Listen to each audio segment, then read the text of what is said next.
उदाहरण 2 है, दर्शाइए कि प्रत्येक धनात्मक समपूर्णांक 2q के रूप का होता है तथा प्रत्येक धनात्मक विषम पूर्णांक 2q + 1 के रूप का होता है जहां q कोई पूर्णांक है।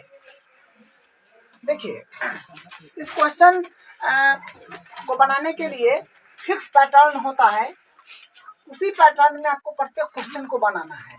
ठीक है कि यहाँ पर क्या बोला गया है कि क्यों कोई पूर्णांक है। अपन जानते हैं कि पूर्णांक क्या होता है, 0 होता है, 1 होता है, 2 होता है, 3 होता है, 4 होता है, इस तरफ ये अनंत तक जाता है। और इधर होता है -1, -2, -3 और -4, इधर भी अनंत तक जाता है। ठीक है, और इधर भी अनंत तक जाता है। तो ये धनात्मक पूर्णांक हुआ। धनात्मक पूर्णांक क्या होता है, 0 के दाईं ओर प्लस में और 0 के बाईं ओर माइनस में होता है। ठीक है, लेकिन यहाँ पर क्या बोला गया है कि प्रत्येक धनात्मक पूर्णांक, ये बात पर ध्यान दीजिएगा, प्रत्येक धनात्मक पूर्णांक बोला गया है तो यहाँ से लेकर के यहाँ तक इधर का सारा वैल्यू हो जाएगा। ठीक है, और 0 जो होता है न धनात्मक होता है न ऋणात्मक होता है। ठीक है, और Q जो है, Q कोई पूर्णांक है और Q जो होगा, Q को ही पूर्णांक बोला गया है। तो पूर्णांक आपको बताए कि सारा होता है, लेकिन वही पूर्णांक को सेलेक्ट करना है जो धनात्मक हो। तो धनात्मक यही ना होगा कि ये सब Q का वैल्यू होगा, लेकिन पूर्णांक में भी आ जाएगा। पूर्णांक तो ये हो गया, इसमें भी होता है एक समपूर्णांक। समपूर्णांक आप जानते हैं कि वैसी संख्या जो 2 से पूरी डिवाइड हो जाए तो सम संख्या एक 2 हो जाएगा, एक 4 होगा, 6 होगा, 8 होगा, 10 होगा, इस तरह से ये इन्फिनिटी तक जाएगा। और एक विषम के बारे में बात होगा, विषम पूर्णांक हो गया 1, 3, 5, 7, 9, इस तरह से ये इन्फिनिटी तक जाता है। तो ये सब होता है, लेकिन सम बोले या विषम बोले फिर पूर्णांक में क्या आया। ठीक है, तो देखिए इस क्वेश्चन को बनाने के लिए सबसे पहले हम क्या करेंगे, यहाँ पर लिखेंगे कि माना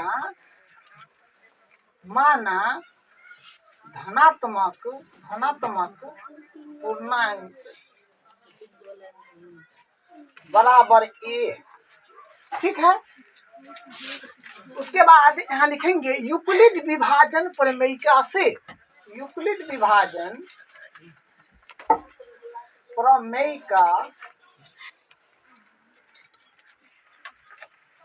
प्रमेयिका से, यूक्लिड विभाजन प्रमेयिका से होता है a बराबर BQ + R, और ये होता है 0 से बड़ा और बराबर R लेकिन B से छोटा। ठीक है, तो आपको इसी तरह से स्टार्ट करना है। हमेशा यहाँ पर लिखना है कि माना धनात्मक पूर्णांक बराबर a, उसके बाद लिखना है यूक्लिड विभाजन प्रमेयिका से a बराबर BQ + R, 0 से बड़ा और बराबर R लेकिन B से छोटा। अब यहाँ पर एक बात समझिए, जिसे देखिए कि कोई भी संख्या में अगर हम भाग देते हैं तो यहाँ पर कोई संख्या होता है, यहाँ होता है, फिर उसके बाद क्या होता है कि उसके बाद अपने पास आ जाता है कुछ शेषफल यहाँ आता है और यहाँ पर कुछ भागफल आता है। ठीक है, इसको बोलते हैं A और इसको बोलते हैं B, इसको बोलते हैं Q और इसको बोलते हैं R। ये बात आप जानते हैं, 1-2 क्लास में बताए हैं और 1-2 क्लास से ये लगातार बताते आ रहे हैं। ठीक है, ये बात तो अब कंफर्म है। तो देखिए अपने पास जो दिया हुआ है 2q के रूप का होता है, प्रत्येक धनात्मक विषम पूर्णांक 2q + 1 के रूप का होता है। तो यहाँ से कुछ वैल्यूज अपने को मिलेगा इससे और इससे। देखिए यहाँ पर क्या लिखा हुआ है 2q, उसके बाद लिखा हुआ है 2q + 1।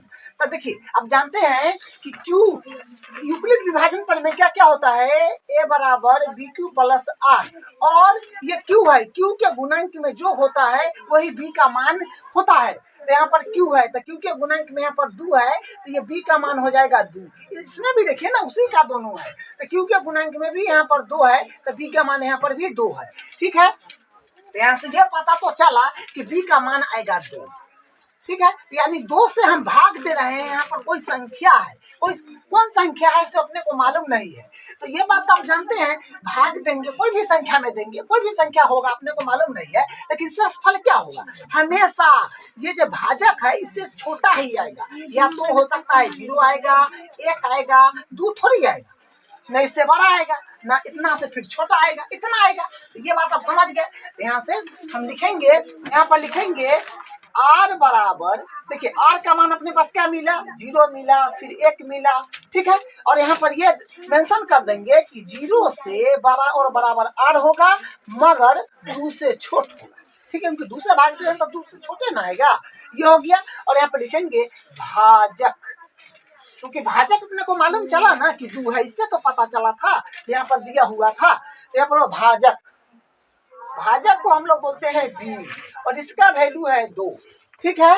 अब यहाँ से हम बनाएंगे तो फिर फॉर्मूला यही लिखना है, यहाँ से स्टार्ट कर देना है आपको।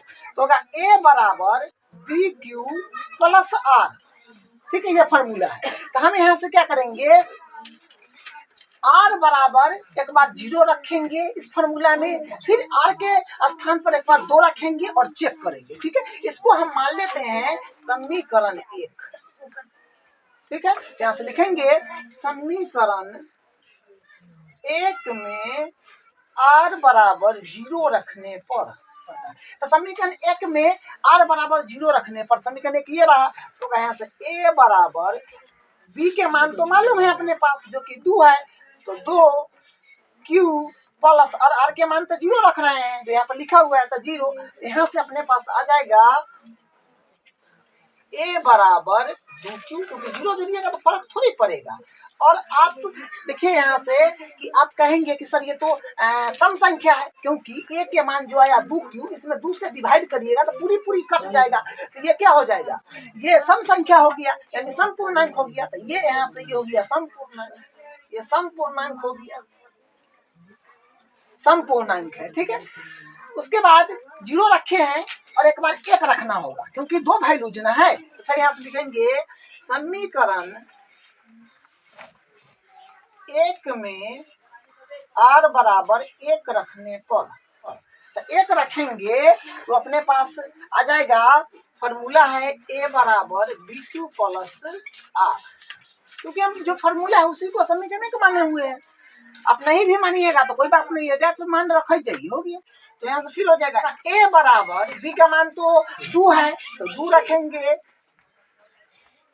तो 2q प्लस r के मान 1 रख रहे हैं, तो इसका तो यही रह जाएगा, क्योंकि इसमें 2 से डिवाइड थोड़ी होगा, या फिर 29 थोड़ी है, जब जोड़िएगा 30 हो जाएगा। ये 2q है तो 2q में 1 नहीं जोड़ सकते हैं, तो यहाँ से ये आ गया। तो ये इसमें 2 से पूरे, देखिए इसमें 2 से डिवाइड नहीं होगा, 2 से पूरा पूरा डिवाइड नहीं होगा, क्योंकि यहाँ पर 2q है और यहाँ पर प्लस 1 है, ए में हो जाएगा, फिर इसमें तो नहीं होगा। तो इसके कारण ये विषम पूर्णांक हो गया, लिखेंगे ये विषम, ये विषम पूर्णांक है। तो ये जो लिखा हुआ था स्टेटमेंट की दर्शाइए कि प्रत्येक घातांक सम पूर्णांक 2q के रूप का होता है, तथा प्रत्येक घातांक सम पूर्णांक 2q प्लस 1 के रूप का होता है, जहाँ q कोई पूर्णांक है। सही बात है, इस तरह के आया तो ये देखिए सम हो ही गया, और इस तरह का जो आया ये विषम हो ही गया। जो हम लोग इसका सोल्यूशन किए तो साफ साफ पता चल गया। तो इस तरह से इसको बनाना था, ठीक है, यही इसका आंसर हो जाएगा। अब हम यहाँ पर लिख देते हैं, अतः प्रत्येक धनात्मक सम पूर्णांक 2q तथा प्रत्येक धनात्मक विषम पूर्णांक 2q प्लस 1 के रूप का होता है। तो यही इसका फाइनल आंसर है, ठीक, यही प्रूफ है। ये एग्जाम के पॉइंट ऑफ व्यू से काफी इंपॉर्टेंट होता है इस तरह का क्वेश्चन। तो ये इसी तरह से आपको बनाना है, हमेशा फिक्स पैटर्न रहेगा। इसी तरह 3 है, दर्शाइए कि एक धनात्मक विषम पूर्णांक 4q प्लस 1 या 4q प्लस 3 के रूप का होता है, जहाँ q एक पूर्णांक है। हमेशा आपको वहीं से स्टार्ट करना है। यहाँ लिखेंगे माना धनात्मक पूर्णांक बराबर a, ठीक है। आपको हमेशा यहीं से स्टार्ट करना है कि माना धनात्मक पूर्णांक बराबर a। तब यहाँ से लिखेगा यूक्लिड विभाजन परिमेयिका से, यूक्लिड विभाजन प्रमेयिका, यूक्लिड विभाजन प्रमेयिका से देखिए यूक्लिड विभाजन प्रमेयिका क्या होता है।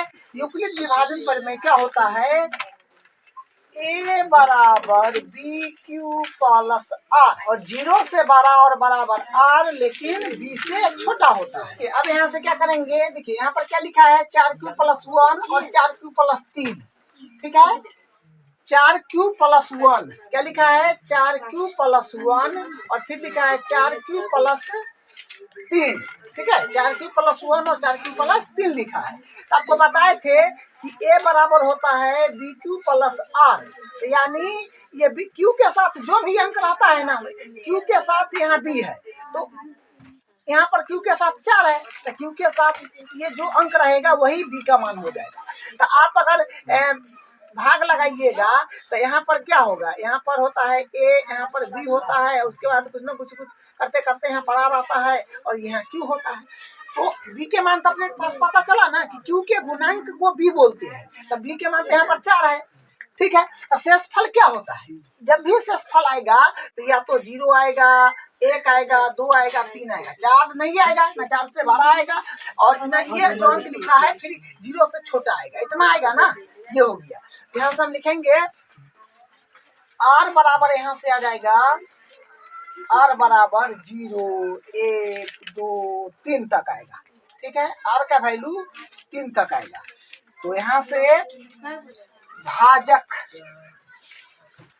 भाजक को b बोलते हैं, यानी b का मान अपने पास कितना है 4, तो b का मान 4 हो गया, ठीक है। अब यहाँ से लिखेंगे a बराबर बी क्यू प्लस आर, इसको समीकरण 1 मान लीजिए। अब यहाँ से देखिए r का वैल्यू एक बार 1 रखना है, एक बार 2 रखना है, एक बार 3, एक बार 4, यानी 4 केसेस बनेगा क्योंकि वैल्यू जो 4 गो है।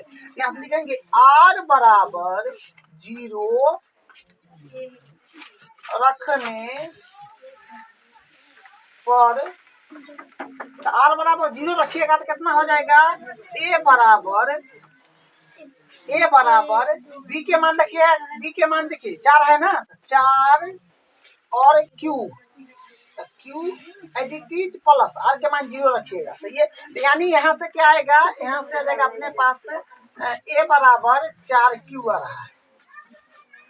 तो a बराबर 4q है, तो इसको 2 से डिवाइड करिएगा तो पूरी पूरी कट जाएगा ना, तो ये हो जाएगा समपूर्णांक, ये जो हो जाएगा ये समपूर्णांक हो जाएगा, ये समपूर्णांक हो जाएगा। फिर उसी प्रकार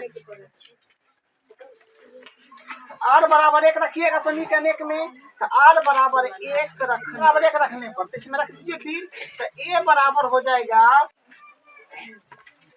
a बराबर बी क्यू प्लस आर, तो b का मान तो 4 है, तो 4q प्लस और r के मान 1 रख रहे हैं तो 1, तो देखिए ये 4q प्लस 1 आ गया, तो इसको आप आगे कुछ नहीं कर सकते हैं और इसमें 2 से डिवाइड करिएगा तो इसमें लगेगा, फिर 1 में नहीं लगेगा, तो इसके कारण ये क्या हो गया, ये विषम संख्या हो गया, ये हो गया विषम, ये विषम पूर्णांक हो गया। उसके बाद अब 2 रखना है, यहाँ से लिखेंगे r बराबर 2 रखने पर समीकरण 1 है a बराबर बी क्यू प्लस आर, तो यहाँ से a बराबर आ जाएगा, b के मान तो 4 है, तो 4q प्लस r के मान हम रख रहे हैं 2, तो 2 हो जाएगा। उसके बाद देखिए यहाँ से a बराबर करिएगा तो इसमें से 2 कॉमन आ रहा है, तो 2 कॉमन आ रहा है तो इसमें आएगा q प्लस 1, ठीक है। यानी 2 से तो ये भाग चला जाएगा, ये हो गया समपूर्णांक। अब r के मान 3 रखना है, तो लिखेगा r बराबर 3 रखने पर a बराबर बी क्यू प्लस आर, तो a बराबर b के मान अपने पास है 4, तो 4q प्लस 3, इसको आप कुछ नहीं कर सकते हैं, ठीक है। तो ये हो जाएगा विषम पूर्णांक। तो देखिए यहाँ पर क्या बोला गया था कि सही है कि एक धनात्मक विषम पूर्णांक 4q प्लस 1 या 4q प्लस 3 के रूप का होता है, जहाँ q कोई पूर्णांक है भाषा,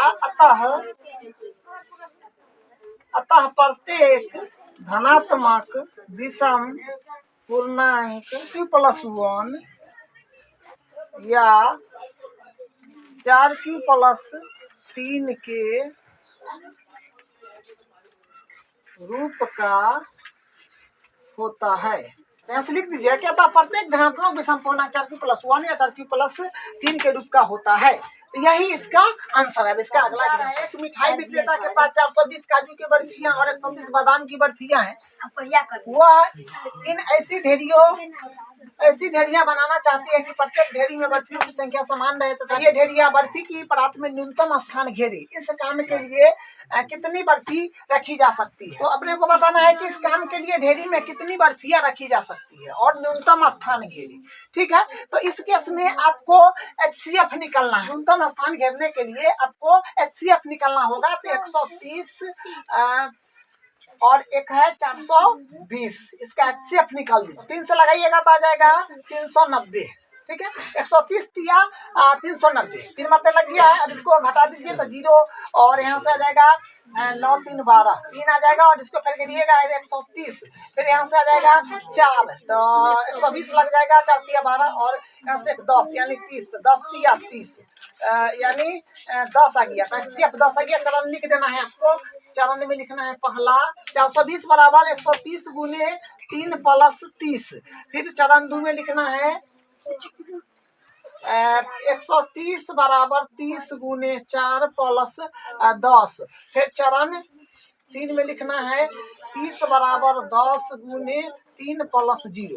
और HCF जो होता है यहाँ से ये वाला HCF हो जाएगा। ठीक है, तो यहाँ से लिखेंगे अतः HCF बराबर हो जाएगा 10।